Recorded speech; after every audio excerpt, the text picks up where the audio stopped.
nuevo bloque en Entre Líneas. Bueno, ya vamos a estar hablando de un factor clave en todo lo que estuvimos hablando, que es el aporte de dólares. Ujú. La fuente principal de aporte de dólares de la economía nacional, no es ningún misterio, proviene del campo y de la agroindustria. Y hay muchos que están mirando ahí, a ver qué está pasando, porque no están viendo un flujo como el que imaginaban a esta altura de dólares. Así es. Hay retraso en la liquidación del campo. ¿Por qué? ¿Qué está pasando? Hubo una parte que tuvo que ver con la cuestión climática, dificultades para cosechar, pero hay después alguna decisión por parte de productores de retener esperando un mejor momento de venta. Bueno, allí hay toda una discusión. Primero, ¿hay atraso o no en la liquidación? Ahí hay un tema. Y después, si hay atraso, ¿por qué? ¿No? Bueno, Si hay atraso cambiario. si hay atraso en la liquidación, digamos, ¿no? Bueno, allí tiene mucha discusión los economistas, especialmente los economistas vinculados al agro, ¿no? Que no son pocos. Bueno, uno de ellos, uno de los más destacados de la provincia de Córdoba, es Gonzalo Augusto, que es economista jefe de la Bolsa de Cereales de la provincia y ya está en comunicación con nosotros. Y lo saludamos. Gonzalo, ¿cómo va? Hola, ¿qué tal? Buenas tardes, ¿cómo estás, Gonzalo? Bien, bien, muchas gracias por estar allí, por atendernos.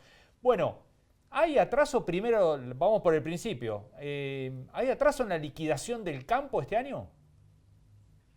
Bueno, tal como vos lo mencionabas, empezamos a ver un atraso que en una primera instancia estaba vinculado a lo que era la cosecha. Tuvimos lluvias allá por abril, la primera semana de mayo, que es cuando se está cosechando el grueso de la soja, y eso hizo que se retrasara a niveles bastante importantes. Entonces eso redujo el flujo de camiones al puerto, de la liquidación. Después, ahora, si nosotros analizamos lo que pasó en las últimas semanas, vemos una aceleración en el ritmo de comercialización. Todavía sigue atrasado. Hoy aproximadamente se liquidó el 40% de la cosecha de soja, ¿Mm? cuando el promedio de las últimas campañas estamos hablando de entre el 43 y el 45% para esta época. El principal tema es que gran parte de eso que está comercializado no tiene precio. ¿Qué quiere decir? Que muchos productores han entregado la mercadería, pero que todavía no han fijado un valor.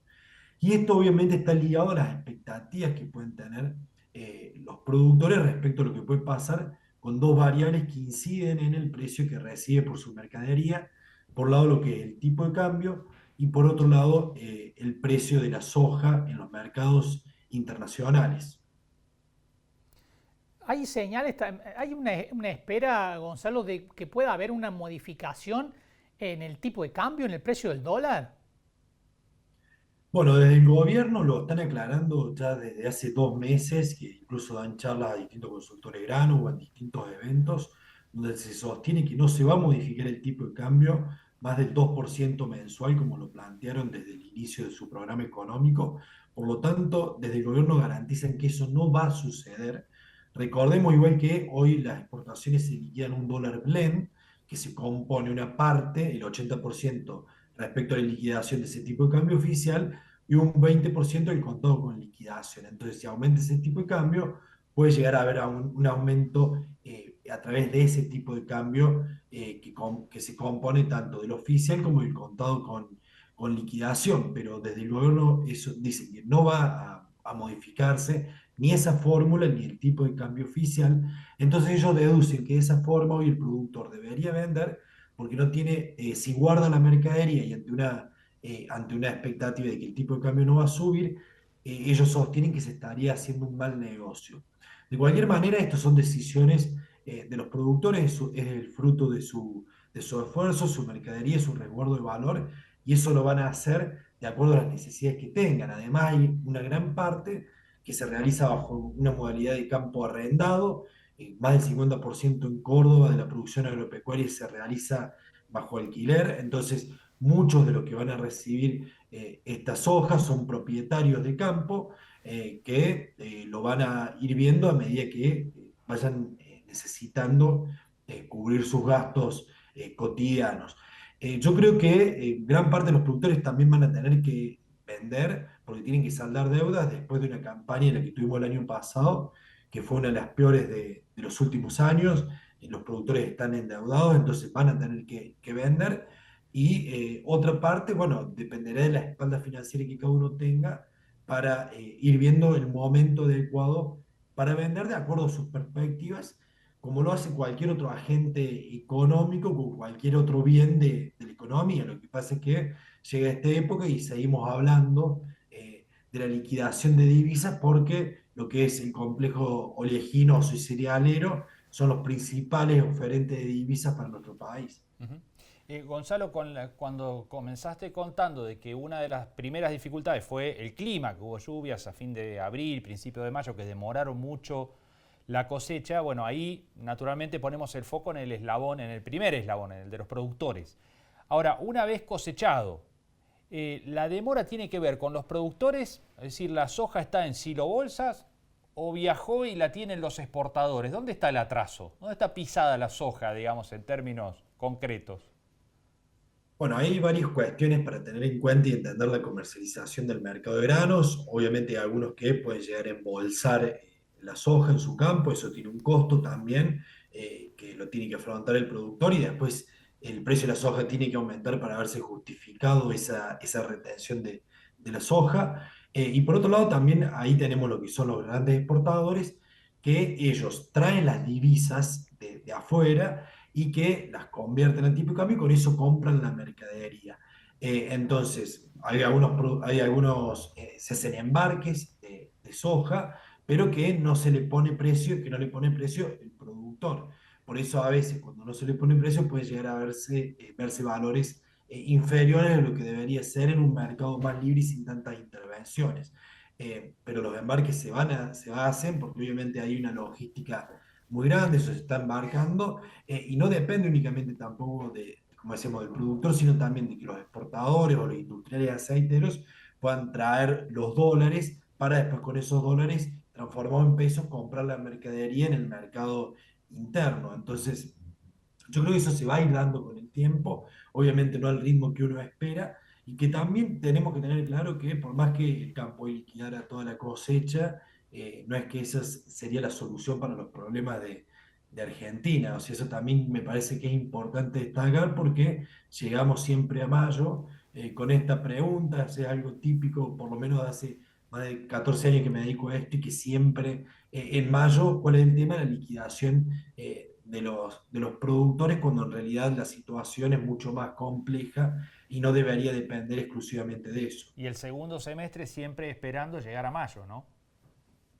Exactamente, y también a ver si los productores siembran o no trigo, porque el otro flujo de dólares también que sea interesante es en diciembre, cuando se cosecha el trigo. Pero también acá me parece algo importante para resaltar, que es el tema de las exportaciones de combustible y energía, donde vemos que este año han empezado a repuntar, son las mayores de los últimos años, y que eso también puede aliviar un poco a veces la presión sobre la cadena agroindustrial de que haya otro sector también que aporte divisas y con otro timing diferente, de manera tal que no estemos con tanta estacionalidad a la espera de divisas, que sea en mayo, junio, julio, cuando entra el grueso de la campaña de soja y de maíz. Está bien. Lo último, recién lo mencionabas, la campaña de trigo que está empezando a ponerse en marcha. Mejoró un poco la perspectiva en Córdoba, ¿no? Que había arrancado hace unos meses atrás, bueno, con una intención de siembra bastante baja y a medida que apareció el agua y algunos precios internacionales y demás, recompuso intención y hoy tal vez se siembre más trigo que el año pasado. Sí, así es. La verdad que empezamos hace 2 meses cuando veíamos la campaña bastante escépticos en cuanto al aumento de área, pero ya hoy, con las reservas de agua y un gran incremento en los precios internacionales, en Córdoba vamos a tener 1.100.000 hectáreas, lo cual es una recuperación respecto al año anterior bastante importante y en torno al promedio. Y a nivel nacional también vamos a tener una gran superficie sembrada que podríamos tener una producción, si también el clima después nos acompaña, que sería entre 18 y 19 millones de toneladas, lo cual marcaría una recuperación bastante importante. Pero bueno, de nuevo, y para cerrar, tampoco no es que eso nos va a salvar, pero sí que, por lo menos para lo que es Córdoba, todo lo que es la parte agropecuaria dinamiza los pueblos del interior, los molinos, los camiones, los viajes que se realizan, todo eso yo creo que por lo menos en el interior y a partir del segundo semestre también se puede ver algún movimiento más producto de esta reactivación de lo que fue la producción de soja y maíz, ahora lo que puede ser la producción de trigo, después de un 2023 donde tuvimos una de las producciones más bajas en la historia para la provincia y para el país. Perdón, por último, ¿ya tienen una estimación de cuánto va a ser la cosecha de soja y de maíz en Córdoba? Sí, en Córdoba estamos hablando aproximadamente de unas 13 millones de toneladas de soja, y en maíz por el momento estamos hablando de unas 18, 19 millones de toneladas, que es menor a lo que esperamos, que estamos hablando de 24 millones de toneladas al inicio de la campaña, pero que con el tema de la chicharrita y el espiroplasma, la verdad que está produciendo bastantes problemas, no tanto lo que es la zona de ustedes, en Río Cuarto o en el sur de la provincia, pero cuando vamos en Córdoba, desde la capital para el norte, la verdad que son situaciones muy complicadas, hay lotes que se han perdido casi completamente, merma de rendimiento muy importante, y también lo que es Santiago del Estero, en Chaco, la verdad que entonces vamos a tener un recorte bastante importante y que una campaña que pintaba para hacer récord no lo va a hacer. Esos maíces, por ejemplo, lo que es Córdoba, el 84% es tardío y son los más afectados y se van a empezar a cosechar a fines de junio, julio, agosto, incluso los primeros días de septiembre, y ahí vamos a ver realmente el impacto que tuvo esta plaga, esta enfermedad sobre el cultivo de maíz, que la verdad que es bastante complicado. Gonzalo, muchísimas gracias por estos minutos, como siempre.